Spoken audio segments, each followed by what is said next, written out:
அனைவருக்கும் வணக்கம்.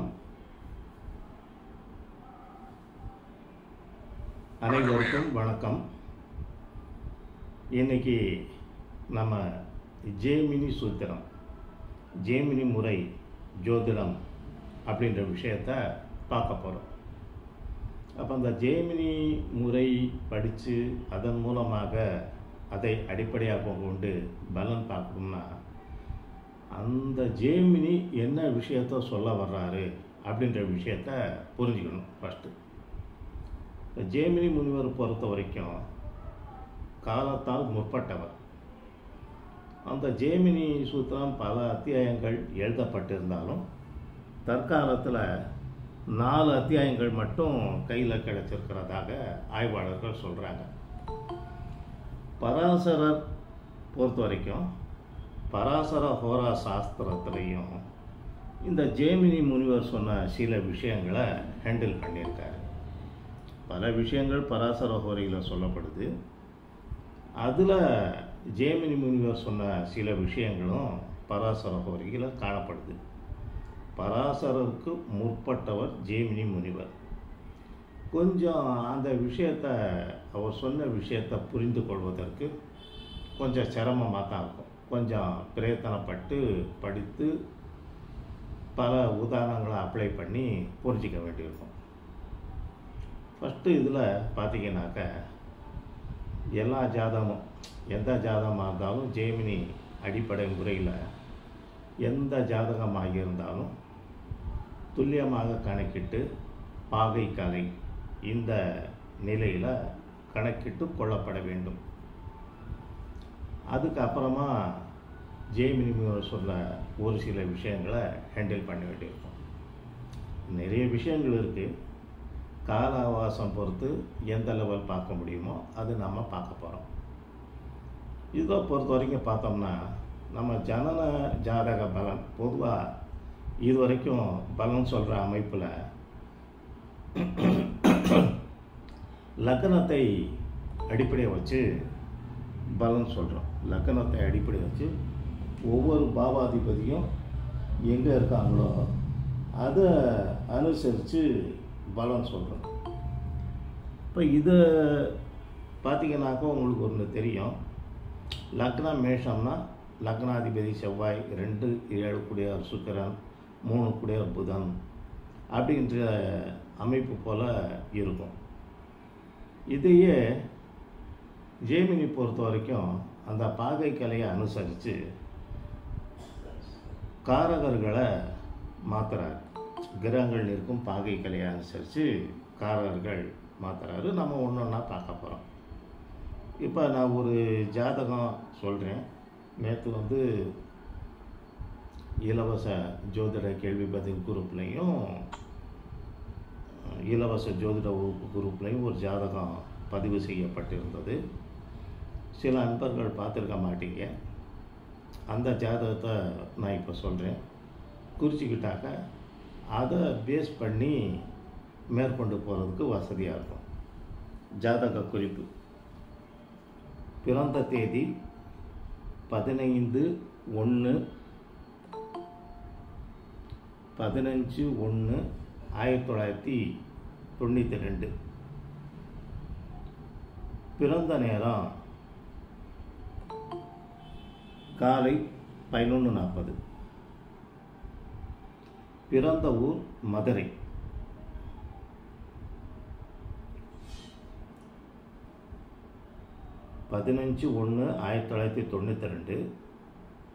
காலை 11:40, ஊர் மதுரை.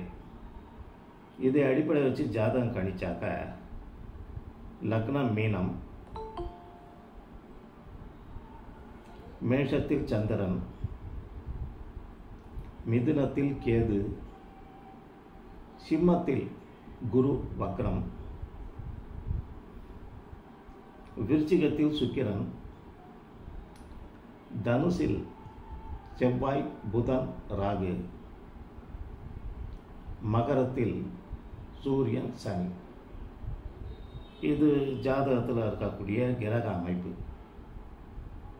அடுத்தபடியாக பார்த்தோம்னாக்க எல்லா கிரகங்களும் எந்த பாகை கலையில் இருக்குது அப்படின்றது தெரிய வேண்டியிருக்கும். 7 விதமான காரகர்கள் சொல்கிறாரு. இப்போ 7 விதமான காரகர்கள் அப்படின்றப்ப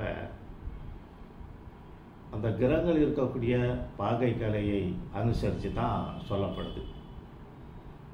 இப்போ அந்த பாகை கலையை சொல்கிறேன். ஒவ்வொரு கிரகமும் எந்தெந்த ராசியில் இருக்குது அப்படின்னு சொல்லியாச்சு. இப்போ பாகை கலை பேஸ் பண்ணி சொல்கிறப்ப பார்த்தோம்னா, லக்னம் மீனத்தில் 23 பாகை 31 கலை, சூரியன் மகரத்தில் 0 பாகை 41 கலை, சந்திரன் மேஷத்தில் 22 பாகை 27 பாகை 12 கலை, சந்திரன் மேஷத்தில் 27 பாகை 12 கலை, செவ்வாய் தனுசில் 10 பாகை 42 கலை, புதன் தனுசில் 13 பாகை 48 கலை, குரு சிம்மத்தில் 20 பாகை 36 கலை, சுக்கிரன் விருச்சிகத்தில் 24 பாகை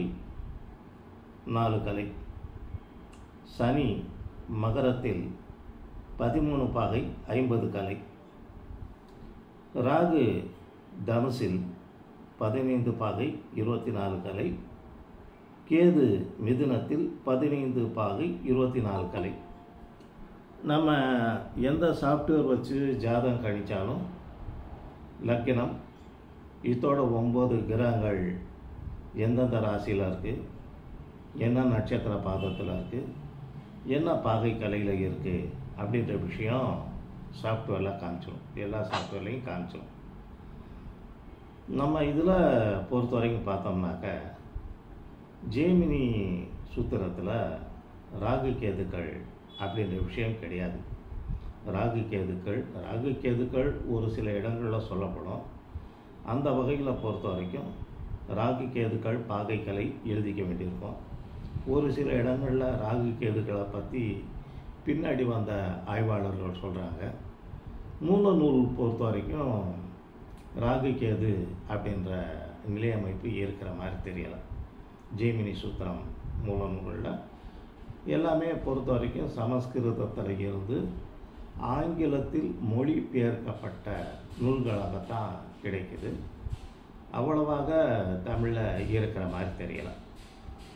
சரி, அடுத்து இதில் பார்த்திங்கனாக்க, நம்ம இது வரைக்கும் பார்த்ததில் ஒவ்வொரு கிரகத்துக்கும் 7ஆம் பார்வை, செவ்வாய்க்கு 4ஆம் பார்வை 8ஆம் பார்வை, குருவுக்கு 5ஆம் பார்வை 9ஆம் பார்வை, சனிக்கு 3ஆம் பார்வை 10ஆம் பார்வை, இதெல்லாம் சிறப்பு பார்வையாக சொல்கிறோம். ராகு கேதுக்கு 3ஆம் பார்வை 11ஆம் பார்வை சிறப்பு பார்வை சொல்கிறோம். எல்லா கிரகங்களுக்கும் 7ஆம் பார்வை உண்டு. செவ்வாய், குரு, சனி, ராகு கேதுக்கு சிறப்பு பார்வைகள் அடிஷனலாக சொல்லப்பட்டிருக்கு.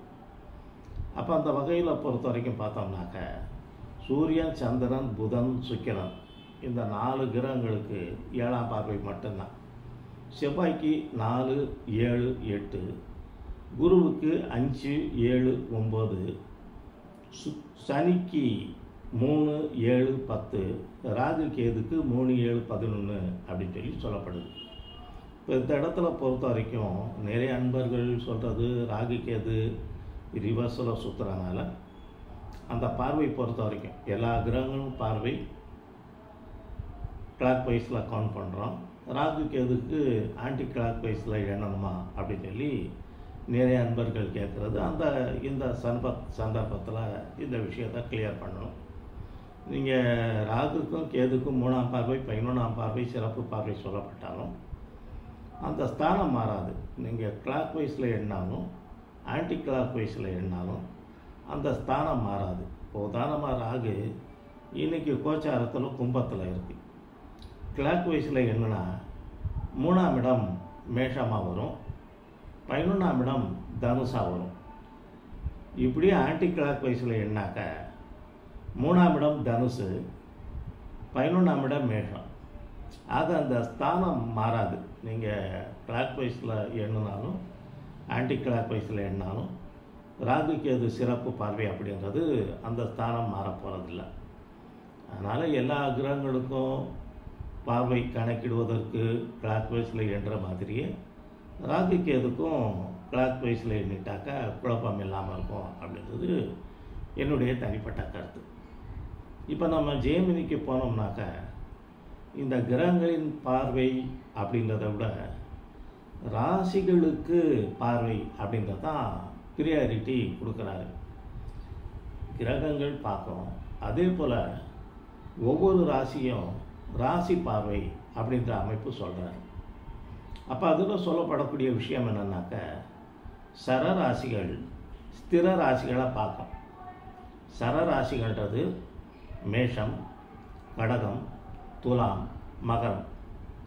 இந்த சரராசிகள் ஸ்திர ராசின்னு சொல்லக்கூடிய ரிஷபம், சிம்மம், விருச்சிகம், கும்பம் இந்த ஸ்திர ராசிகளை பார்க்கும்.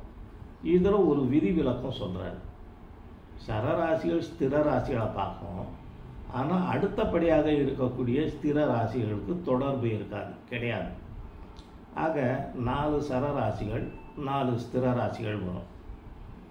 அப்போ அதில் என்னன்னாக்க மேஷம் சரராசின்னா பக்கத்தில் இருக்கக்கூடிய ஸ்திர ராசியான ரிஷப ராசியை பார்க்காது, மீதி இருக்கக்கூடிய சிம்மம், விருச்சிகம், கும்பம் இந்த ஸ்திர ராசிகளை பார்க்கும். அந்த ஸ்திர ராசிகளை பார்த்து அதில் இருக்கக்கூடிய கிரகங்களுக்கும் ஒரு தாக்கம் கொடுக்கும். மேஷத்தில் ஒரு கிரகம் இருக்கணுங்களேன். உதாரணமாக நம்ம பார்க்கக்கூடிய ஜாதகத்தில் மேஷத்தில் சந்திரன் இருக்குது. மேஷம் சரராசி, மேஷத்தில் சந்திரன் இருக்குது. அப்போ ஜெயமினி ராசி பார்வை தத்துவத்தின் அடிப்படையில் ஸ்திர ராசிகளான ரிஷபம், சிம்மம், விருச்சிகம், கும்பம் இதில் ரிஷபம் தவிர்த்து சிம்மம், விருச்சிகம், கும்பத்தை மேஷத்தில் இருக்கும் சந்திரன் பார்வையிடும். மேஷ ராசின்றனால மேஷத்தில் இருக்கும் சந்திரன் பார்வையிடும் அப்படி சொல்லப்படுது. அப்போ அந்த வகையில் பொறுத்த வரைக்கும் மேஷத்தில் இருக்கும் சந்திரன் சிம்மத்தில் இருக்கும் குருவையும் விருச்சிகத்தில் இருக்கும் சுக்கிரனையும் பார்வையிடும். கும்பத்தில் எந்த குருவும் இல்லாதனால கும்பராசியை பார்க்கும். இதோட நிப்பாட்டிக்கணும். அப்போ சரராசிகள் ஸ்திர ராசிகளை பார்க்கும். பக்கத்தில் இருக்கக்கூடிய அடுத்ததாக இருக்கக்கூடிய ஸ்திர ராசி தவிர்த்து ஸ்திர ராசிகள் சரராசிகளை பார்வையிடும். சரராசிகள் ஸ்திர ராசியை பார்க்கும், ஸ்திர ராசிகள் சரராசியை பார்க்கும். தனக்கு முந்தி இருக்கக்கூடிய சரராசியை பார்க்காது. சரராசிகள் ஸ்திர ராசியை பார்க்குறப்ப அடுத்தபடியாக இருக்கக்கூடிய ஸ்திர ராசியை பார்க்காது. ஸ்திர ராசிகள் சரராசியை பார்க்கும் அப்படின்றப்ப தனக்கு முன்னாடி இருக்கக்கூடிய பக்கத்தில் இருக்கக்கூடிய ஸ்திர ராசியை பார்க்காது. இப்போ ரிஷபம், சிம்மம், விருச்சிகம், கும்பம் இந்த ஸ்திர ராசிகள் பொறுத்த வரைக்கும் உதாரணமாக நம்ம சிம்மம்னு எடுத்துக்கிட்டோம்னா சிம்மம் அதுக்கு முந்தைய இருக்கக்கூடிய கடகம் சொல்லக்கூடிய சரராசியை பார்க்காது. அந்த சிம்மம் ஸ்திர ராசி அடுத்து இருக்கக்கூடிய துலாம் சொல்லக்கூடிய ஸ்திரம், மகரம் அப்படின்றக்கூடிய சரம், துலாம் சரம், மகரம் சரம், மேஷம் சரம் இந்த 3 பார்க்கும். ஆக 4 சரராசிகள் 4 ஸ்திர ராசிகள். சரராசிகளை அடிப்படை வச்சு பார்க்குறப்ப அடுத்து இருக்கக்கூடிய ஸ்திர ராசிகளை தவிர்த்து 3 ஸ்திர ராசிகளை பார்க்கும்.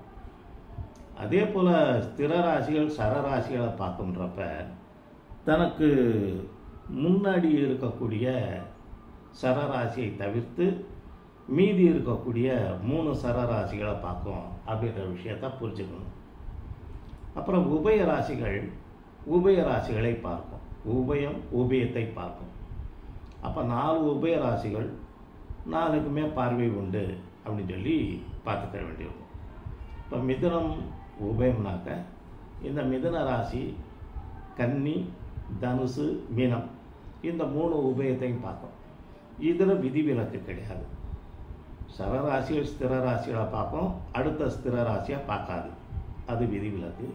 ஸ்திர ராசிகள் சரராசிகளை பார்க்கும், அதுக்கு முன்னாடி இருக்கக்கூடிய சரராசியோட தொடர்பு இல்லை.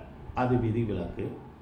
அப்போ சரராசிகள் 3 ஸ்திர ராசிகளை பார்க்கும், ஸ்திர ராசிகள் 3 சரராசிகளை பார்க்கும். எதேது உபயத்தை பார்க்கணுன்றப்ப எந்த உபயம் எடுத்துக்கிட்டாலும் அங்கேருந்து 3 உபயராசி இருக்கும் இல்லையா, 3 உபயராசியோட தொடர்பு கொள்ளும். ஆக சரமாக இருந்தாலும் ஸ்திரமாக இருந்தாலும் உபயமாக இருந்தாலும் 3 ராசிகளை தொடர்பு கொள்ளும் அப்படின்றது ராசி பார்வைகளை பற்றி முதன்மையாக சொல்கிறாரு. அப்போ ஒரு கிரகம் பொறுத்த வரைக்கும் எந்த ராசியில் இருக்கோ, சரராசியாக இருந்தால் அடுத்து இருக்கக்கூடிய ஸ்திர ராசிகள், ஸ்திர ராசிகளாக இருந்தால் சரராசிகள், உபயராசியாக இருந்தால் உபயராசிகள், இதெல்லாம் பார்வையிடும் அப்படின்னு சொல்லி சொல்லப்படுது. அந்த ராசிகளையும் அதில் இருக்கக்கூடிய கிரகங்களையும் பார்வையிடும். இப்போ நம்ம பொறுத்த வரைக்கும் நேற்று இந்த ஜெமினி வகுப்பு அப்படின்றக்காக இலவச ஜோதிட வகுப்பு, ஜோதிட கேள்வி பதில் வகுப்பில் ஒரு ஜாதகம் ப்ரிப்பேர் பண்ணி வாட்ஸ்அப் பண்ணியிருந்தோம்.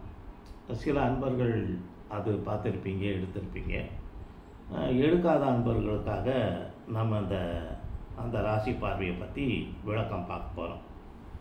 அப்போ 12 ராசிகள், இந்த 12 ராசிகள்ன்றது நம்ம காலபுருஷ ராசியான மேஷத்திலேருந்து ஆரம்பிப்போம். மேஷம் சரராசி. ரூல்ஸ் படி ரிஷபத்தை பார்க்காது, சிம்மம் விருச்சிகம் கும்பத்தை பார்க்கும். அதன் அடிப்படையில் சிம்மத்தில் இருக்கும் குருவையும் விருச்சிகத்தில் இருக்கும் சுக்கிரனையும் மேஷத்தில் இருக்கும் சந்திரன் பார்வையிடுகிறது ஜாதகப்படி. அடுத்து ரிஷபம் ராசியில் எந்த கிரகமும் இல்லை. இந்த ரிஷபம் சரராசி ஆகப்பட்டது. கடகம், துலாம், மகரம், இந்த 3 சரராசிகளை பார்க்கும்.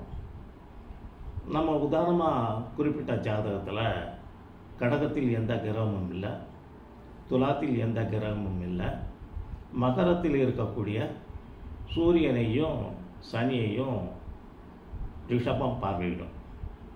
அடுத்து மிதுனம். ஜாதகத்தில் மிதுனத்தில் கேது. இந்த கேது சொல்லப்படக்கூடிய ரூல்ஸ் அடிப்படையில் ஸ்திர ராசிகளை பார்க்கும் அப்படின்ற அடிப்படையில் இங்கே கேது ஆகப்பட்டவர் கன்னி, தனுசு, மீனத்தை பார்வையிடும். கன்னியில் எந்த கிரகமும் இல்லை. தனுசில் செவ்வாய், புதன், ராகு, இந்த 3 கிரகங்களையும் மிதுனத்தில் இருக்கக்கூடிய கேது பார்க்கும். மீனத்தில் எந்த கிரகமும் இல்லை. அடுத்தபடியாக கடகம். இந்த கடகம்ன்றது சரராசி. ஸ்திரம் சொல்லக்கூடிய அடுத்த ஸ்திரம் தவிர்த்து உங்களுக்கு விருச்சிகம், கும்பம், ரிஷபம் இந்த ராசிகளை பார்வையிடும். அப்போ அந்த விருச்சிகத்தில் சுக்கிரன் இருக்கக்கூடிய நிலை அமைப்பு சுக்கிரனை மட்டும் பார்க்கும். கும்பத்திலும் ரிஷபத்திலும் எந்த கிரகமும் கிடையாது ஜாதகத்தின் அடிப்படையில். அடுத்த ராசி சிம்மம் பொறுத்த வரைக்கும் பார்த்தோம்னாக்க ஸ்திர ராசி. தனக்கு முந்தைய கடகம் தவிர்த்து உங்களுக்கு இந்த துலாம், மகரம், மேஷத்தை பார்வையிடும். அப்போ துலாத்தில் எந்த கிரகமும் இல்லை ஜாதகத்தில்.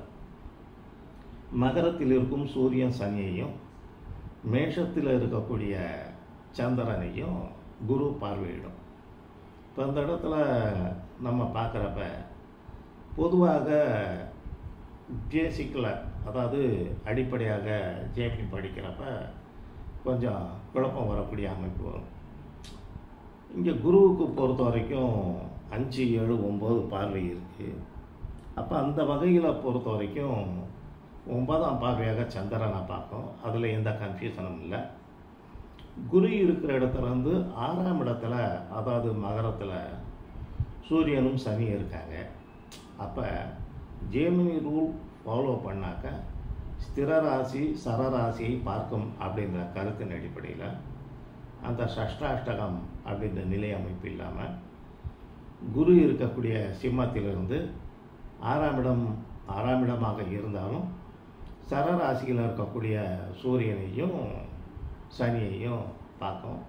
ஆட்டோமேட்டிக்காக இன்னொரு சரராசி சொல்லக்கூடிய மேஷத்தில் இருக்கும் சந்திரனை பார்க்கும். அடுத்து கன்னி ராசி. கன்னி உபய ராசி. உபயத்தை பார்க்கின்ற அடிப்படையில் தனுசில் இருக்கும் செவ்வாய் புதன் ராகுவையும் மிதுனத்தில் இருக்கக்கூடிய கேதுவையும் பார்வையிடும். அடுத்தபடியாக துலாம் சரராசி. ஸ்திர ராசின்றப்ப கும்பம் ரிஷபம் சிம்மத்தை பார்வையிடும். கும்பத்திலையும் ரிஷபத்திலையும் ஜாதகத்தில் எந்த கிரகமும் இல்லை. சிம்மத்தில் இருக்கக்கூடிய குருவை பார்வையிடும். அடுத்து விருச்சிகத்தில் சுக்கிரன். ஸ்திர ராசியை பார்க்கின்ற அடிப்படையில், அதாவது விருச்சிகம் ஸ்திர ராசி, சரராசிகளை பார்க்கின்ற அடிப்படையில் மகரம் மேஷம் கடகம் இந்த ராசிகளை பார்வையிடும். கடகத்தில் எந்த கிரகமும் கிடையாது.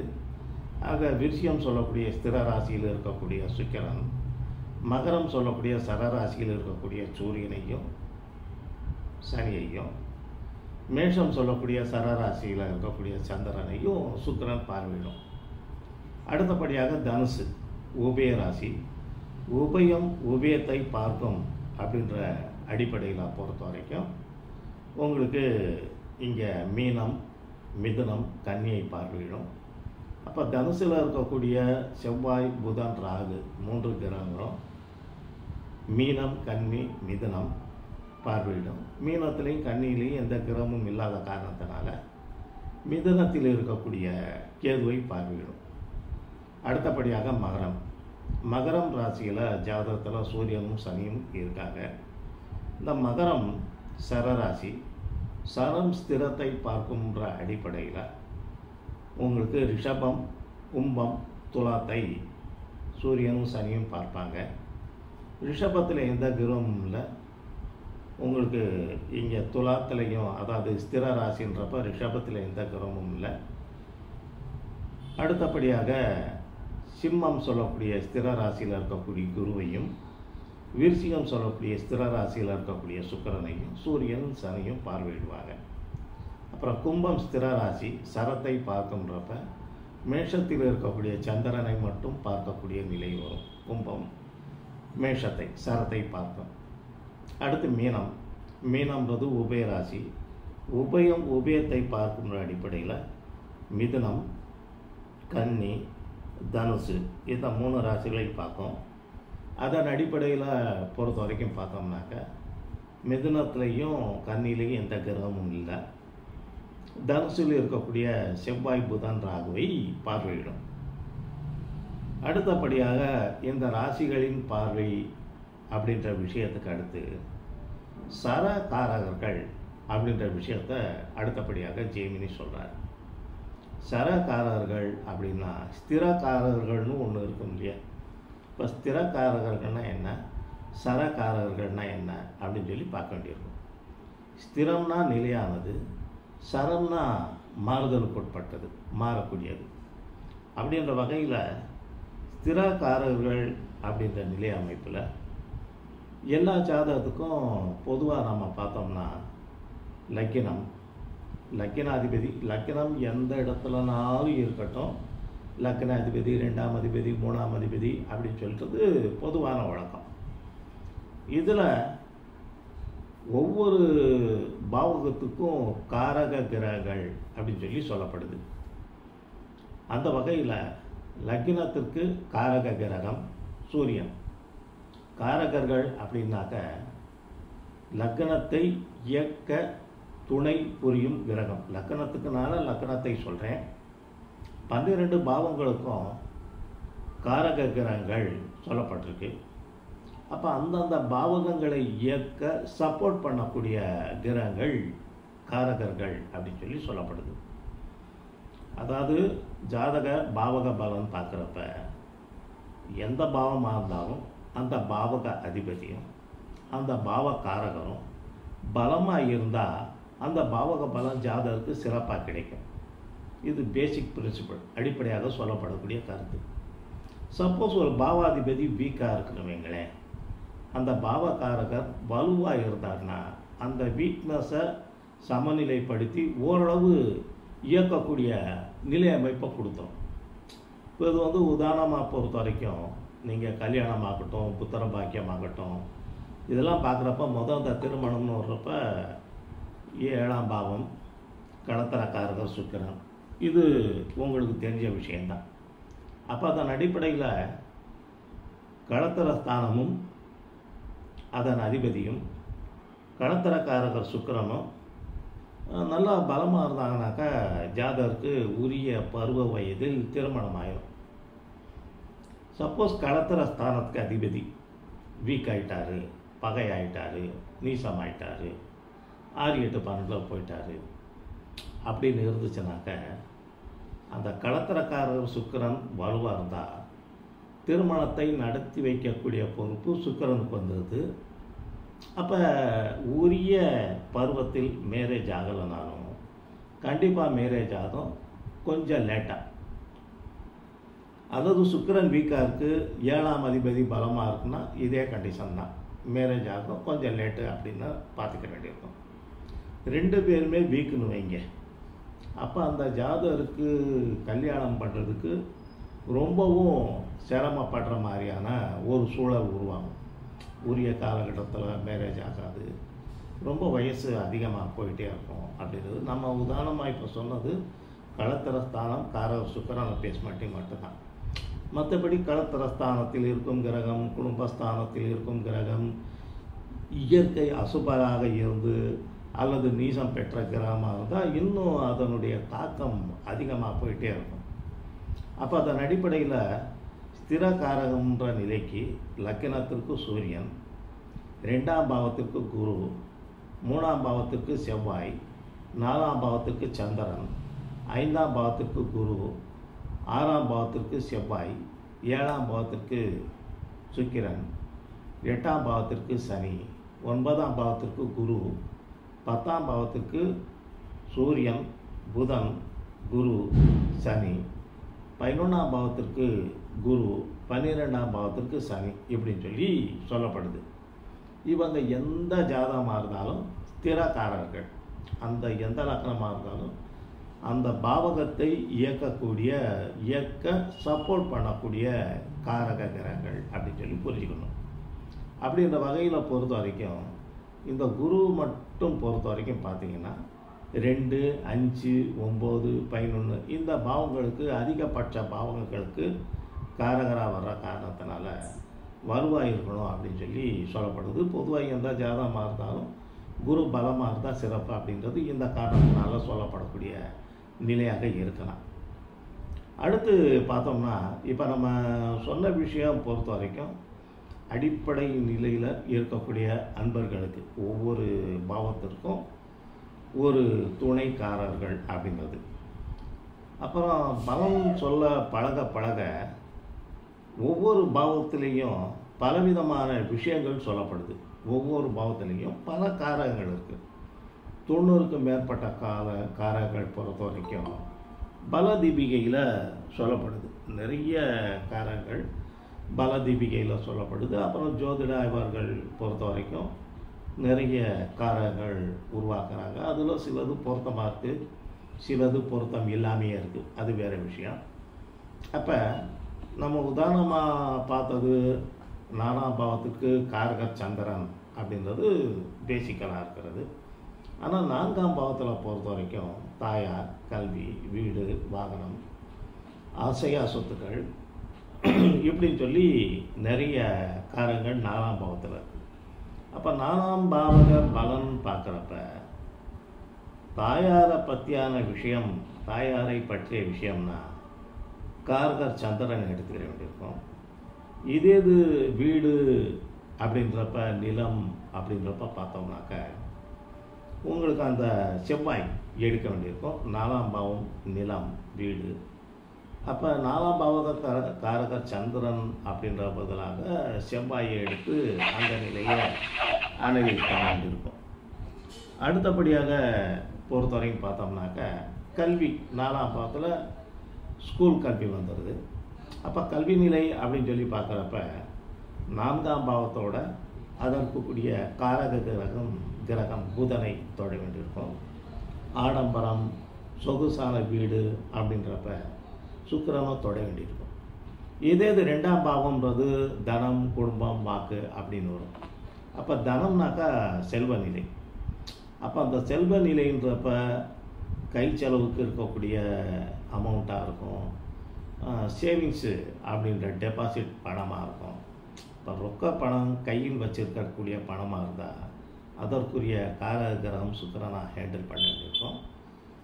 இதே இது பொறுத்த வரைக்கும் பார்த்தோம்னாக்கா டெபாசிட் செய்யக்கூடிய பெரும் தொகைனாக்க குருவை ஹேண்டில் பண்ண வேண்டியிருக்கும். அப்போ அடிப்படையாக 12 பாவகங்களுக்கும் 12 காரகர்கள் சொல்லப்பட்டிருக்கு. அடுத்தடுத்து பலம் சொல்கிறப்ப பாவக்காரங்களை பார்த்துக்கணும், கிரக காரங்களை பார்த்துக்கணும். எந்த பாவம் சம்பந்தமாக விஷயத்தை நம்ம ஹேண்டில் பண்ண வேண்டியிருக்கோ அதற்குரிய காரக கிரகத்தை மாற்றி எடுத்து பலன் பார்க்க வேண்டியிருக்கும். இது பராசர முறையில் சொல்லப்படக்கூடிய கருத்து.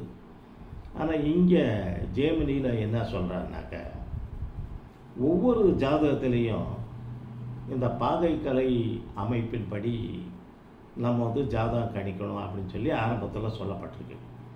அப்போ பாகைக்கலையில் கணித்த பின்னாடி 7 காரகர்கள் மட்டும் சொல்கிறாரு.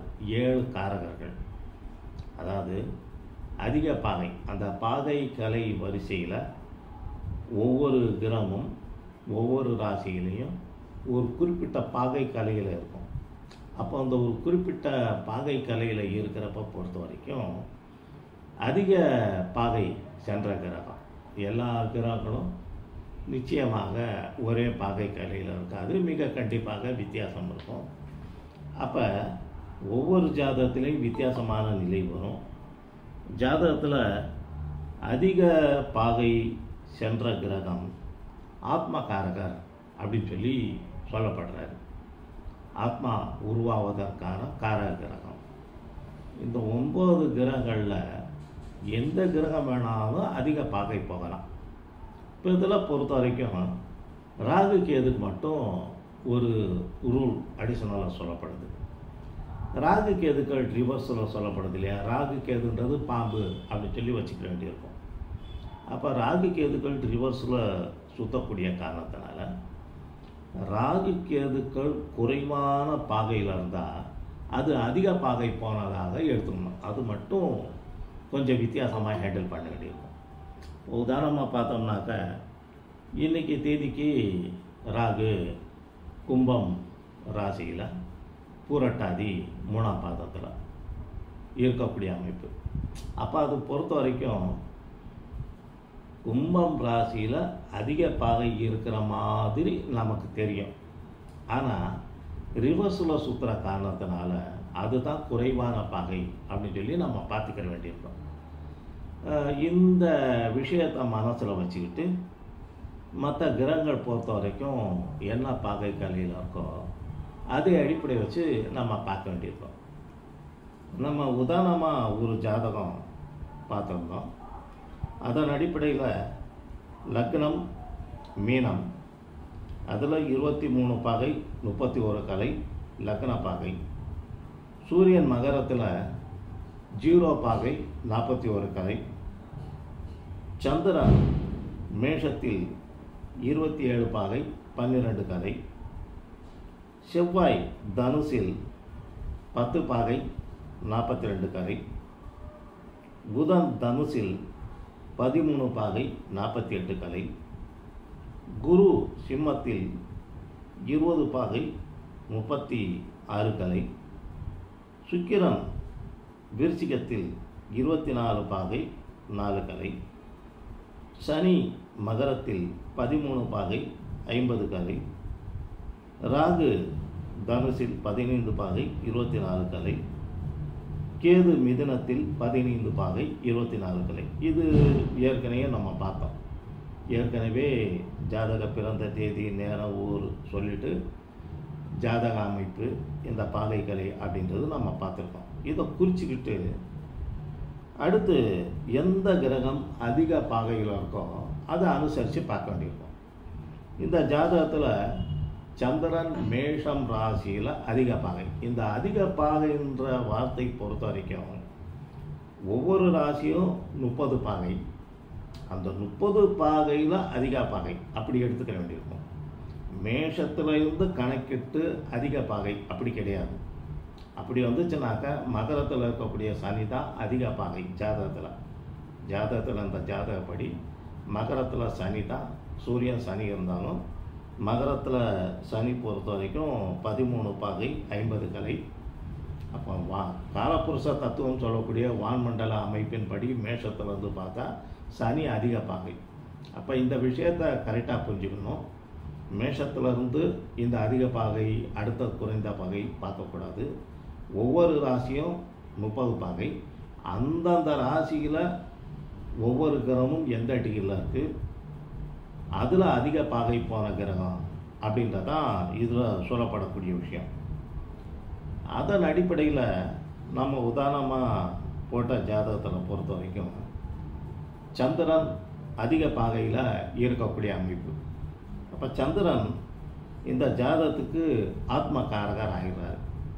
அப்போ ஆத்மகாரகர் அப்படின்றப்ப பொறுத்த வரைக்கும் பார்த்தோம்னாக்க நம்ம லக்னம்ன்றது பொதுவாக லக்னம்ன்றது ஜாதகருடைய ஆரோக்கியம், ஆயுள், சுயமுயற்சி அப்படின்னு சொல்லி லக்னத்தை பேஸ் பண்ணி பார்க்குறோம். நிறம், தோற்றம், உயரம் அப்படின்றது லக்னத்தை பேஸ் பண்ணி பார்க்குறோம். லக்னத்தை அடிப்படை வச்சு பார்க்குறப்ப அந்த லக்னாதிபதியை பேஸ் பண்ணி ஜாதகருடைய தோற்றம், நிறம், உயரம், அவருடைய ஆக்டிவிட்டீஸ் எப்படி இருக்கும், செயல்பாடுகள் எப்படி இருக்கும் அப்படின்றத அந்தந்த கிரக காரகத்தை பேஸ் பண்ணி பார்க்குறோம். அதே கருத்து இங்கே ஆத்மகாரகராக யார் வருகிறாரோ அந்த தன்மை அமைப்பு போல் இந்த ஜாதகருடைய ஆக்டிவிட்டீஸ் இருக்கும் அப்படின்னு சொல்லி சொல்லப்படுது. அப்போ ஆத்மகாரகர் பொறுத்த வரைக்கும் ஜாதகருடைய சுயமுயற்சி, ஆத்மபலம், ஜாதகர் தேர்ந்தெடுக்கக்கூடிய தொழில் நிலை பொறுத்த வரைக்கும் ஆத்மகாரகர் சப்போர்ட் பண்ணுவார். இந்த ஆத்மகாரகர் பொறுத்த வரைக்கும் முக்கியமான விஷயம் தெரிஞ்சிக்க வேண்டியது, லக்னத்துக்கு 6-8 பண்ணல. நம்ம ஜாதகம் கணிக்கிறப்ப லக்னம் இல்லாமல் பலன் சொல்கிறது கிடையாது. அப்போ இந்த ஆத்மகாரகராக இருக்கக்கூடிய கிரகமாகப்பட்டது லக்கினத்திற்கு 6-8 பண்பில் போனாலும் சரி, பகை நீசமானாலும் சரி, எந்த வகையில் இருந்தாலும் ஜாதகருக்கு பிறப்பு முதல் கடைசி வரைக்கும் ரொம்ப சப்போர்ட்டிவாக இருப்பார் அப்படின்னு சொல்லி ஆத்மகாரகர் பொறுத்த வரைக்கும் ஆய்வாளர்கள் சொல்லக்கூடிய கருத்து. எந்த கிரகம் உதவுதோ இல்லையோ ஆத்மகாரக கிரகம்ன்றது மிக கண்டிப்பாக உதவுவார் அப்படின்ற நிலை அமைப்பு சொல்லப்படுது. இதோட பொறுத்த வரைக்கும் இந்த ஆத்மகாரகர் அனுசரித்து இன்னொரு விஷயம் சொல்லப்படுது. அதாவது உபாசனை தெய்வம். இந்த தெய்வம்னு வர்றப்ப பார்த்தோம்னாக்க குறைந்தபட்சம் 3 விஷயங்கள் எல்லாருக்குமே இருக்கக்கூடிய அமைப்பு. அதாவது குலதெய்வம், அந்த குடும்பம் முழுக்க பரம்பரை வழியாக குலதெய்வத்தை வழிபாடு செய்வது. அந்த குடும்பம் சார்ந்த எல்லா நபர்களுக்கும் குலதெய்வம் பொறுத்தார் அப்படின்னு சொல்லி சொல்லப்படுது. அடுத்தபடியாக மனசுக்கு பிடிச்ச தெய்வம், இஷ்ட தெய்வம். குலதெய்வம் கருப்பசாமி, மதுரை வீரன், யார் வேணாலும் இருக்கலாம். ஆனால் எனக்கு ஆஞ்சநேயரை பிடிக்கும், பெருமாளை பிடிக்கும், முருகனை பிடிக்கும் அப்படின்ற மாதிரி ஒவ்வொருத்தருக்கும் இஷ்ட தெய்வம்னு ஒருத்தருக்கு அவங்களுக்கு விருப்பமான தெய்வம் இருக்கும். குலதெய்வம்ன்றது குடும்பம் முழுமைக்கும் பயன்படுத்துறது. இஷ்ட தெய்வம் அப்படிங்கிறது பொறுத்த வரைக்கும் பார்த்தோம்னாக்க இஷ்ட தெய்வம் பொறுத்த வரைக்கும் உங்களுக்கு தனக்கு விரும்பின தெய்வத்தை கும்பிடுவது இஷ்ட தெய்வம் அப்படின்னு சொல்லி சொல்லப்படும். அடுத்து சொல்லக்கூடிய உபாசனை தெய்வம் அப்படின்றத பொறுத்த வரைக்கும் பார்த்தோம்னாக்க இந்த ஆத்மகாரகரை அனுசரித்து உபாசனை தெய்வம் சொல்லி சொல்லப்படுது. அதாவது பிறப்பு முதல் இறுதி வரைக்கும் ஜாதகரை சப்போர்ட் பண்ணக்கூடிய தெய்வம் அப்படின்னு சொல்லி சொல்லப்படுது. இந்தது 2 விதமான அமைப்பு சொல்லப்படுது. கொஞ்சம் கரெக்டாக வரக்கூடிய அமைப்புன்றது ஆத்மகாரகர் நவாம்சத்தில் ஒரு இடத்துல இருப்பார் இல்லையா, அதுக்கு பேர் காரகாம்சம் சொல்லி சொல்லப்படும். ஆத்மகாரகர் நவாம்சத்தில் எந்த ராசியில் இருக்கோ அந்த ஸ்தானம் காரகாம்சம் அப்படின்னு சொல்லி சொல்லப்படும். கரெக்டாக புரிஞ்சுக்குங்க. ஜாதகத்தில் அதிக பாகை சென்ற கிரகம் ஆத்மகாரகர். அந்த ஆத்மகாரகர் நவாம்சத்தில் எந்த ராசியில் இருக்கோ அந்த ராசி காரகாம்சம் சொல்லி சொல்லப்படும். அந்த காரகாம்சம் இருக்கிற ராசியில் இருந்து 5ஆம் இடத்தில் இருக்கும் கிரகம் எந்த கிரகம் இருக்கோ அந்த கிரகம் குறிப்பிடும் தெய்வம். இந்த கிரகங்களின் தெய்வம்ன்றது ஏற்கனவே உங்களுக்கு தெரிஞ்ச விஷயம். சூரியன் அப்படின்னா சிவன். அடிப்படையிலே அதை பேஸ் பண்ணி தான் எல்லா புத்தகத்துலையும் சொல்லப்பட்டிருக்கும், எல்லா பாடங்களையும் சொல்லப்பட்டிருக்கும். சூரியன் சிவன், சந்திரன் பார்வதி, செவ்வாய் முருகன், புதன்னாக்க பெருமாள், இப்படின்ற வகையில் எல்லா கிரகங்களுக்கும் தெய்வம் அப்படின்னு சொல்லி சொல்லப்பட்டிருக்கும்.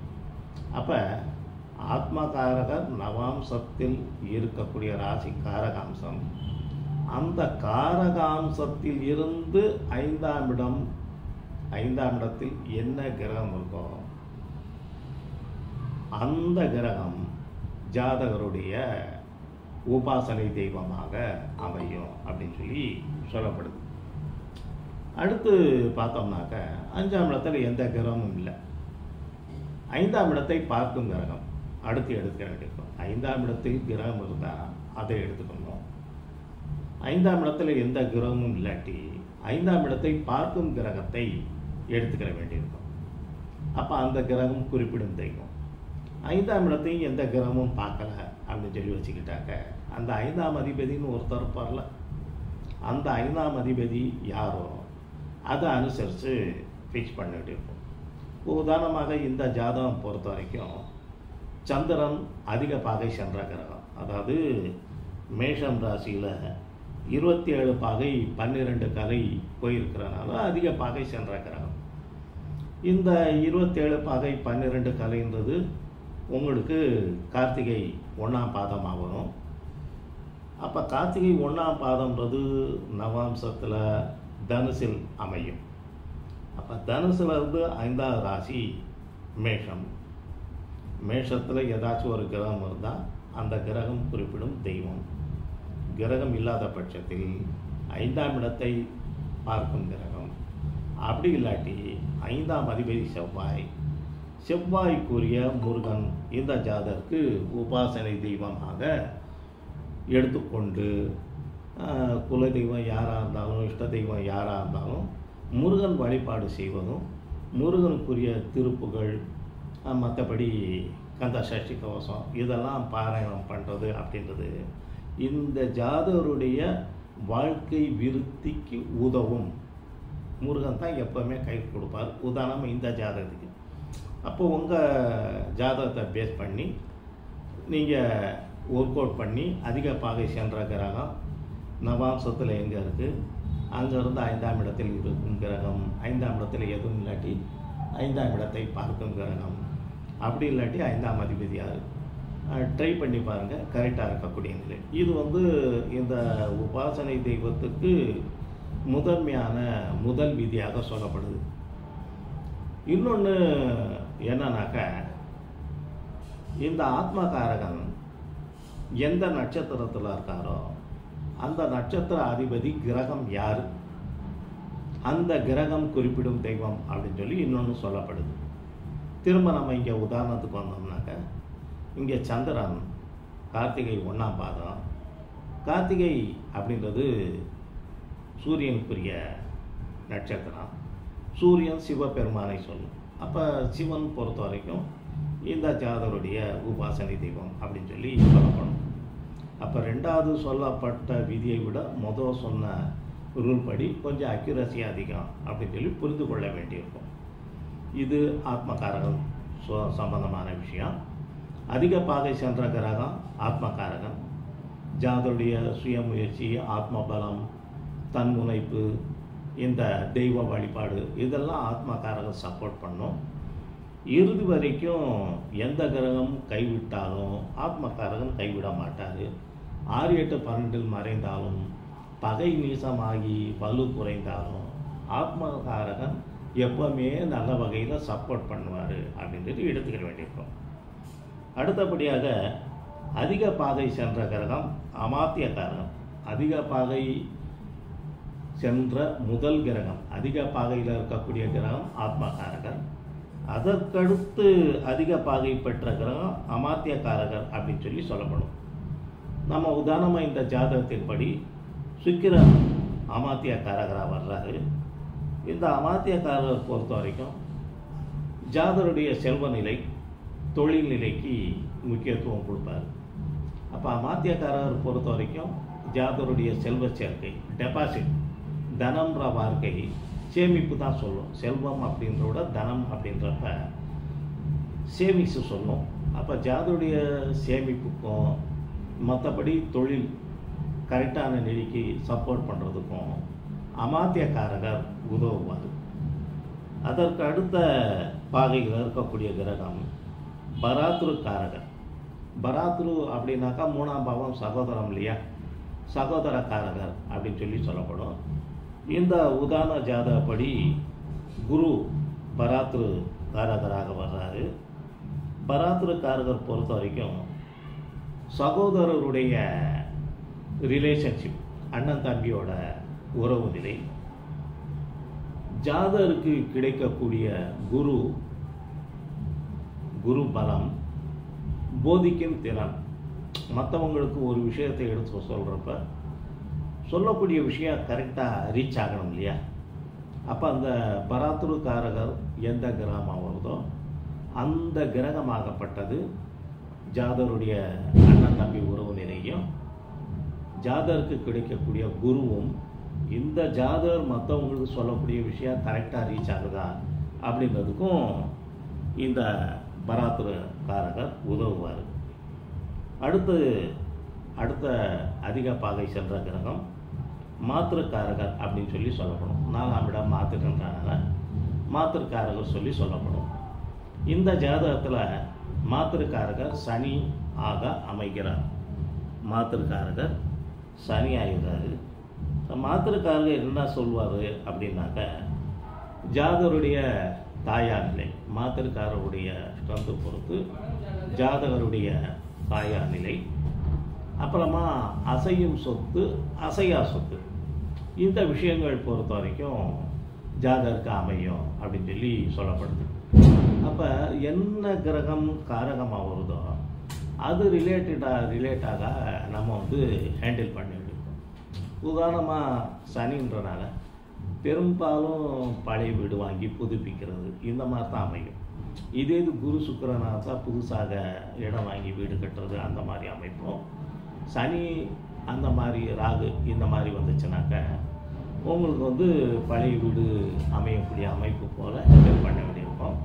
அப்போ அந்த மாத்திருக்காரகராகப்பட்டவர் தாயார் நிலை, தாயாருடன் ஏற்படக்கூடிய ரிலேஷன்ஷிப், அசையும் சொத்து, அசையா சொத்துக்கள், எல்லா வகையான விஷயங்களையும் இந்த மாத்திருக்காரகர் சொல்லுவார். அதுக்கு அடுத்த கிரகம் பொறுத்த வரைக்கும் புத்திரக்காரகர், 5ஆம் பாவம் இல்லையா, புத்திரக்காரகர். புத்திரக்காரகர் இந்த ஜாதகம் பொறுத்த வரைக்கும் புதனாக அமைகிறார். அப்போ 5ஆம் பாவம்ன்றது புத்திரஸ்தானம், மிக நுண்ணறிவு, கிரகிக்கக்கூடிய திறன், அடுத்தபடியாக உங்களுக்கு அதிர்ஷ்டம், இதெல்லாம் 5ஆம் பாவ காரகமாக வரும். அப்போ புத்திரம், அதிர்ஷ்டம், நுண்ணறிவுன்றது ஒரு விஷயத்தை சொன்னோம்னா டக்குன்னு பிக்கப் பண்ணி சொல்லக்கூடிய விஷயம் அப்படின்றது உங்களுக்கு இந்த மாத்திரக்காரகராக, அதாவது புத்திரக்காரகராக இருக்கக்கூடிய நிலை அமைப்பு அப்படின்னு சொல்லி பார்த்துக்கிற வேண்டியிருக்கும். ஆக இங்கே ஐந்தாவதாக இருக்கக்கூடிய அதிக பாகை சென்ற கிரகம் புத்திரக்காரகராகி, புத்திரன் ஜாதகருக்கு குழந்தை பிறப்பு, மற்றபடி நுண்ணறிவு, கலைத்திறன், நிறைய படிக்கிறது போடுறது, அறிவை தேடி ஓடுறது, அறிவை வளர்த்து கொள்வது, இதெல்லாம் இந்த புத்திரக்காரர் தான் சொல்லும். இந்த ஜாதகத்தில் புதன் புத்திரக்காரகராக வர்றாரு. புதன் இயற்கையிலேயே கல்வி நிலை அப்படின்ற காரணத்தினால இந்த ஜாதகருக்கு கல்வியும் அதை சார்ந்த புதன் நுண்ணறிவு, நுணுக்கமான விஷயத்துக்கு காரகர் அப்படின்ற அமைப்பு காரணமாக ஜாதகம் பொறுத்த வரைக்கும் சிந்திக்கும் திறன் இதெல்லாம் சிறப்பாக இருக்கும் அப்படின்னு சொல்லி இந்த காரகரை பேஸ் பண்ணி நம்ம சொல்லணும். மற்ற கிரகங்களுக்கு இல்லாத ஒரு ஸ்பெஷாலிட்டி புதனுக்கு சொல்லப்படுது. அதாவது சூரியனும் புதனும் சேர்ந்தால் நிபுண யோகம், புத ஆதித்ய யோகம், நிபுண யோகம் சொல்லி சொல்லப்படுது. சூரியன் புதன் சேர்ந்து புதன் அஸ்தமனம் ஆகாவிட்டால் நிபுண யோகம் சொல்லப்படுது. எந்த நிலையாக இருந்தாலும் எந்த துறையில் இருந்தாலும் அதில் நிபுணத்துவம் பெறக்கூடிய அமைப்புன்றது இந்த புதன் தரும். அப்போ இந்த அம்பாவக்காரகராக புத்திரக்காரகராக எந்த ஜாதகமாக இருந்தாலும் புதன் வருவது சிறப்பு. ஆனால் வெவ்வேறு கிரகங்கள் வரக்கூடிய வாய்ப்பு இருக்குது. இந்த ஜாதகத்துக்கு புதன் வரக்கூடியது சிறப்பான அம்சம். அடுத்து ஆறாவதாக அதிக பாகை, அதுக்கு அடுத்த பாகை, அடுத்த பாகை, அடுத்த பாகை அப்படின்ற வகையில் நம்ம பார்த்துட்டு வரோம். ஆறாவதாக இருக்கக்கூடியது ஞாதிகாரகர். ஞானம் சொல்கிறோம் இல்லையா, ஞாதிகாரகர். இந்த ஜாதகத்தில் ஞாதிகாரகர் செவ்வாயாக வர்றாரு. ஞாதி அப்படின்றது உறவினர்களை சொல்லும், அங்காளி பங்காளி உறவினர்களை சொல்லும் ஞாதிகாரர்கள். அப்போ இந்த ஞாதிகாரர் பொறுத்த வரைக்கும் உறவினர்கள், எதிரிகள் இதெல்லாம் சொல்லக்கூடிய விஷயம். 6, 8, 12 பாவத்தை இயக்குவதே இந்த ஞாதிகாரகர் தான். இந்த 6, 8, 12 அப்படின்ற விஷயம் ஜோதிடத்தில் இருக்கக்கூடிய அன்பர்களுக்கு நல்லாவே தெரியும். நிச்சயமாக ஜாதகருக்கு தீமை செய்யக்கூடிய பாவங்கள் அப்படிங்க. அப்போ அந்த 6, 8, 12 பாவங்களை ஞாதிகாரகர் இயக்கக்கூடிய அமைப்பு. அப்போ அதை அனுசரித்து இந்த ஜாதகருக்கு செவ்வாயே ஞாதிகாரகராக வர்றாரு. செவ்வாய் ஏற்கனவே மூர்க்கத்தனமான கிரகம், ஈகோவுக்கான விஷயம். அப்போ எல்லா ரிலேஷன்களுடனும் இவர் கொஞ்சம் பிரச்சனைக்கு பண்ணக்கூடிய நபராக தான் இருப்பார் அப்படின்னு சொல்லி நம்ம இங்கே பார்த்துக்கிற வேண்டியிருக்கோம். அடுத்து கடைசியாக அதிக பாதை சென்ற கிரகம் தாரகாரகர். தாரகாரகர் அப்படின்னா தாரம்னாலே உங்களுக்கு தெரியும். தாரம் அப்படின்றப்ப கல்யாணம், களத்திரம். சூரியன் அமைகிறார். இந்த ஜாதகத்துக்கு தாரகாரகராக சூரியன் அமைகிறார். இந்த தாரகாரரை பொறுத்த வரைக்கும் திருமணம், தொழில் கூட்டாளிகள் இதெல்லாம் இந்த தாரகாரகர் சொல்லுவார். அதை பேஸ் பண்ணி பார்த்தோம்னாக்க இந்த ஜாதகருக்கு தாரகாரகராக சூரியன் வர்ற காரணத்தினால இவர் யாரை கட்டினாலும் அந்த களத்திரம் ஜாதகரை அதிகாரம் பண்ணக்கூடிய நபராக இருப்பார் அப்படின்னு சொல்லி நம்ம பார்த்துக்கிற வேண்டியிருக்கோம். அப்போ தாரகாரகர் கிரகம் யாரோ அந்த குணம் களத்திரத்திற்கு இருக்கும் அப்படின்னு சொல்லி நம்ம பார்த்துக்கிற வேண்டியிருக்கோம். எல்லாருமே பொதுவாக சொல்கிற விஷயம், எனக்கு பெற்றது அப்படி, வாச்சது அப்படி, நான் பெற்றது அப்படி அப்படின்னு சொல்லி சங்கடப்பட்டு பேசுகிறது உண்டு. இதுலேயே எல்லா ஜாதகத்துலேயும் கம்ப்யூட்டர் ஜாதகமானாலும் ஜாதக நோட்டாக இருந்தாலும் ஜனனி, ஜென்ம சௌக்கியம், வர்த்தனி அந்த வார்த்தை வரும் இல்லையா. அப்போ முன்ஜென்ம கர்மாவை அனுபவிக்க இந்த ஜென்மத்தின் பிறப்பு அப்படின்னு அர்த்தம். அப்போ அந்த வகையில் பொறுத்த வரைக்கும் பெற்றோராக இருந்தாலும், உடன்பிறப்பாக இருந்தாலும், கடத்தனமாக இருந்தாலும், புத்தனமாக இருந்தாலும், தொழிலாக இருந்தாலும், எதுவாக இருந்தாலும் முன்ஜென்மப்படி இந்த ஜென்மத்தில் அமைதுன்னு நம்ம புரிஞ்சிக்கணும். அப்போ இந்த ஜென்மத்தில் இதெல்லாம் சரிவர செட் ஆகலைன்னாக்க முன்ஜென்ம கர்மா அப்படின்னு சொல்லி புரிந்து கொள்ள வேண்டியிருக்கும். இதற்கு உரிய பரிகார அமைப்பு போல எந்த பாவம் வீக்காக இருக்கோ அந்த பாவாதிபதி குறிப்பிடக்கூடிய தெய்வம். மற்றபடி பொறுத்த வரைக்கும் பார்த்தோம்னாக்கா ஆத்மகாரகரை வழிபாடு செய்வது இதெல்லாம் சிறப்பாக வரும் அப்படின்னு சொல்லி சொல்லப்படுது. இதில் குறிப்பாக பார்த்தோம்னாக்கா இந்த தாரகாரகர் பொறுத்த வரைக்கும் நம்ம சொல்கிற விஷயம், எந்த கிரகம் தாரகாரகராக வருதோ அந்த கிரகத்தின் குணம் களத்திரத்துக்கு அமையும் அப்படின்றது ஒரு பொதுக்கர்.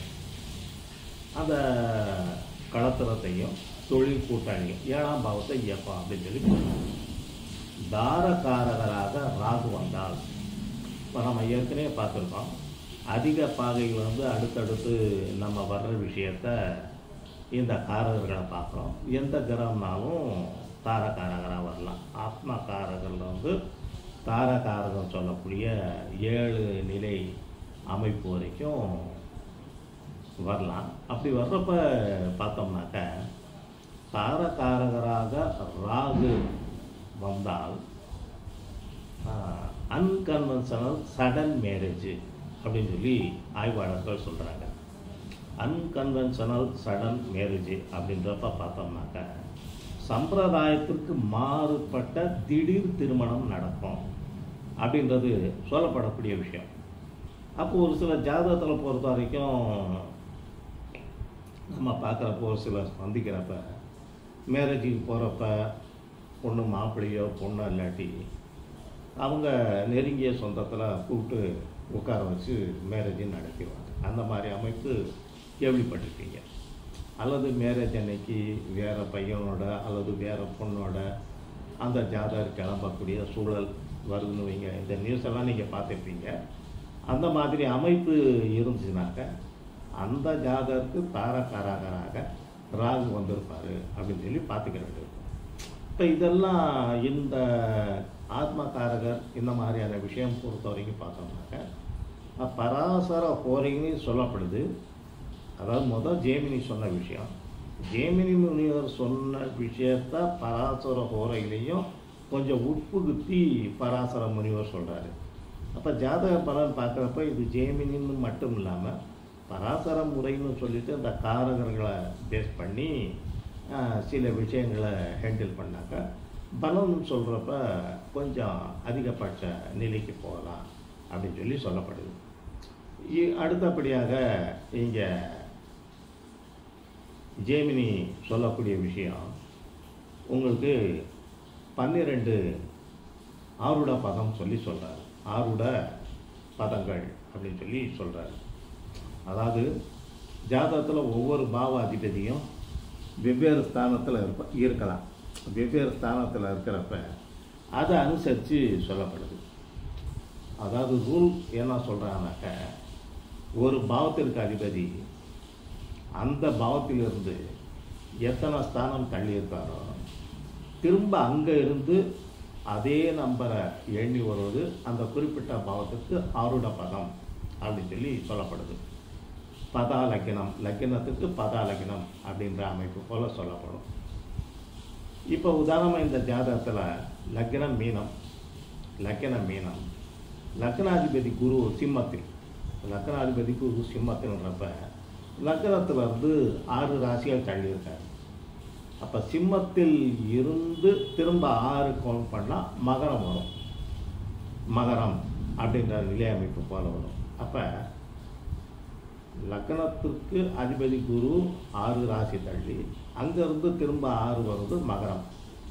அப்போ இதில் பொறுத்த வரைக்கும் உங்களுக்கு ராசி சக்கரத்தை பார்க்குறது ஸ்தூல நிலை, இந்த காரகரை பேஸ் பண்ணி பார்க்குறது உள்ளே இருந்தால் சூட்சும நிலை அப்படின்னு சொல்லி புரிஞ்சிக்கிற வேண்டியிருக்கும். அப்போ இந்த ஆருட பதம் லக்ன பதம் அப்படின்றது மகரத்தில் வருது. லக்னத்துக்கு 11ஆம் இடத்தில். ஆக 11ஆம் இடம்ன்றது தன்னுடைய விருப்பத்தை நிறைவேற்றிக் கொள்ளுதல், அனைத்திலும் வெற்றி பெறுதல் அப்படின்ற நிலை அமைப்பு போல வரும். அதை அனுசரித்து கடும் உழைப்பின் மூலமாக அனைத்திலும் வெற்றி பெறக்கூடிய நிலை அமைப்பு வரும்போது இதை புரிஞ்சுக்கணும். அடுத்து 2ஆம் இடம், 2 குடையவர் செவ்வாய். 2 குடையவர் செவ்வாய் இது மீன லக்னம். உதாரண ஜாதகம் நம்ம பார்த்துருக்கோம். 2ஆம் அதிபதி செவ்வாய் இந்த ஜாதகத்தில் தனுசில் இருக்குது. மேஷத்தில் இருந்து எண்ணுனா 9, திரும்ப அந்த 9 தனுசில் இருந்து எண்ணோம்னாக்கா சிம்மம் வரும். அப்போ தன ஆருடம் அப்படின்றது இந்த ஜாதகத்துக்கு சிம்மத்தில் இருக்கக்கூடிய அமைப்பு. அந்த சிம்மத்தில் குரு தனக்காரர் இருக்குது. அதனால் பிறப்பில் இருந்து செல்வ நிலை பொறுத்த வரைக்கும் பிரச்சனை இல்லை அப்படின்னு சொல்லி பார்த்துக்கிட்டு இருக்கோம். 3ஆம் இடம் சகோதர பதம். 3ஆம் அதிபதி சுக்கிரன் அங்கேருந்து விருச்சிகத்தில் இருக்குது 7ஆம் இடம். இப்போ இந்த இடத்துல ஒரு விதிவிலக்கு சொல்லப்படுது. அந்த விதிவிலக்கு என்னன்னாக்க பொதுவாக பார்த்தோம்னாக்கா ஒரு பாவத்திற்கு அதிபதி தன்னுடைய ஸ்தானத்திலிருந்து எத்தனை ஸ்தானம் தள்ளி நிற்கிறாரோ திரும்ப அங்கேருந்து எண்ணணும். இது முதல் விதியாக எல்லா பாவத்துக்கும் சொல்லப்படுது.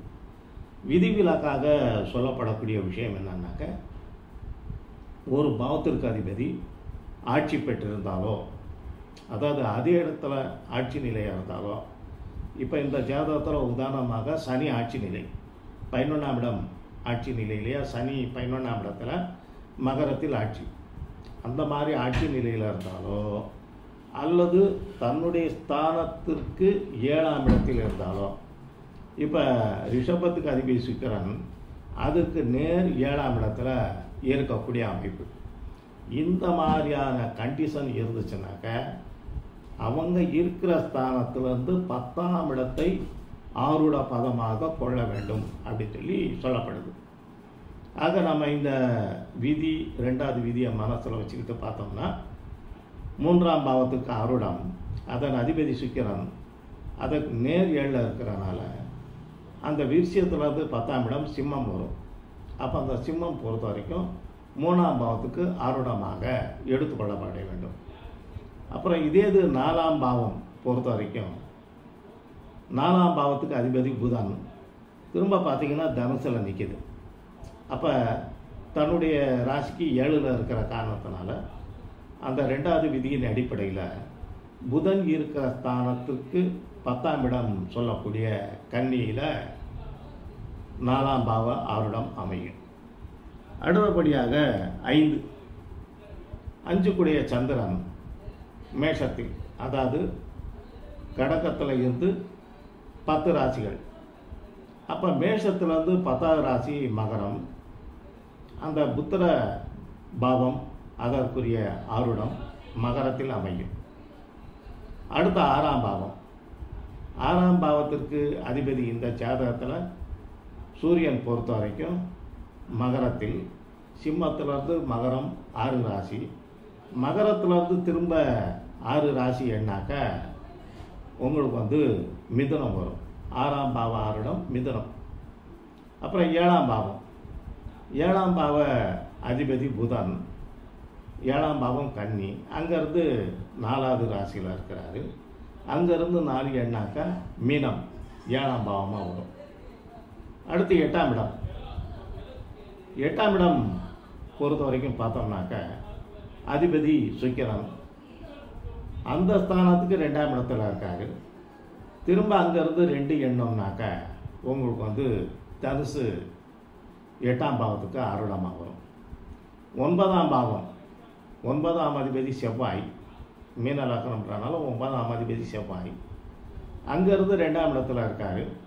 திரும்ப அங்கேருந்து 2 எண்ணணும்னாக்க உங்களுக்கு மகரம் 9ஆம் பாவத்துக்கு ஆருடமாக வரும்.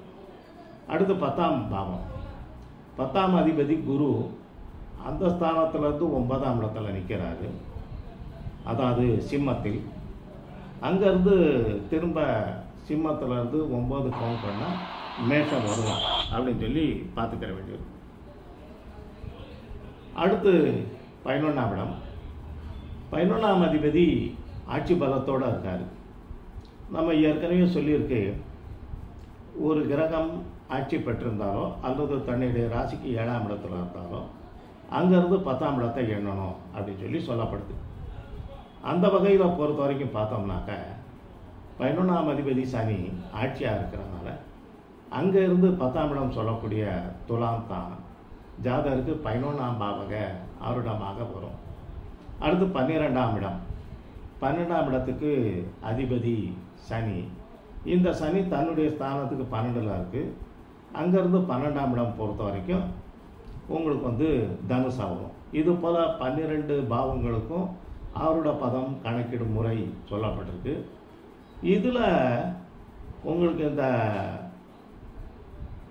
ஆருட பதம் சொல்கிறப்ப 12ஆம் பாவத்துக்கு இன்னொரு சிறப்பு பெயர் சொல்லப்படுது. 7ஆம் பாவத்திற்கு தாரபதம், 12ஆம் பாவத்திற்கு உபபதா லக்கணம் அப்படின்னு சொல்லி சொல்லப்படுது. அப்போ இது திருமண பொருத்தம் பார்க்குறப்ப இந்த உபபதா லக்கணம் கணக்கிட்டு பையனுக்கும் சரி பொண்ணுக்கும் சரி கால்குலேட் பண்ணி பார்க்குறது சிறப்பான நிலை வரும். என்னன்னு சொல்லி பார்த்தோம்னாக்க பையன் ஜாதகத்தில் உபபதா லக்கணம், உதாரணமாக இந்த ஜாதகத்தில் 12ஆம் அதிபதி சனி தன்னுடைய ராசிக்கு 12ல், அங்கேருந்து 12 எண்ணாக்க தனுசு வரும். உபபதா லக்கணம் தனுசு. இதே போல் பொண்ணுக்கும் பார்க்கணும், 12ஆம் இடத்தை பார்க்கணும். திருமண பொருத்தத்துக்கு மட்டும் சொல்கிறேன். அப்படி பார்க்குறப்ப 2 பேருடைய உபபதா லக்கணமும் 6 8ஆக அமைந்தால் அவங்களுக்கு தாம்பத்திய வாழ்க்கை அவ்வளவாக சிறப்பாக இருக்காது அப்படின்னு சொல்லி சொல்லப்படுது. வெளி உலகத்திற்கு கணவன் மனைவியாக இருப்பாங்க, ஆனால் அவங்களுக்குரிய தாம்பத்திய வாழ்க்கை சிறப்பாக இருக்காது அப்படின்னு சொல்லி சொல்லப்படக்கூடிய நிலை அமைப்பு இருக்குது அன்பர்களே. இதுபோல் பராசரர்லையும் பராசர ஹோரையிலையும் ஜெய்மினி சொன்ன சில விஷயங்களை ஹேண்டில் பண்ணியிருக்காரு. இதை அனுசரித்து ஜாதக பலன் பார்க்குறப்ப இதெல்லாம் அப்ளை பண்ணி திறனை வளர்த்து கொள்ள வேண்டியிருக்கும் அன்பர்களே. இதுவரைக்கும் வகுப்பு அட்டன் பண்ண அன்பர்கள் அனைவருக்கும் நன்றி, வாழ்த்துக்கள்.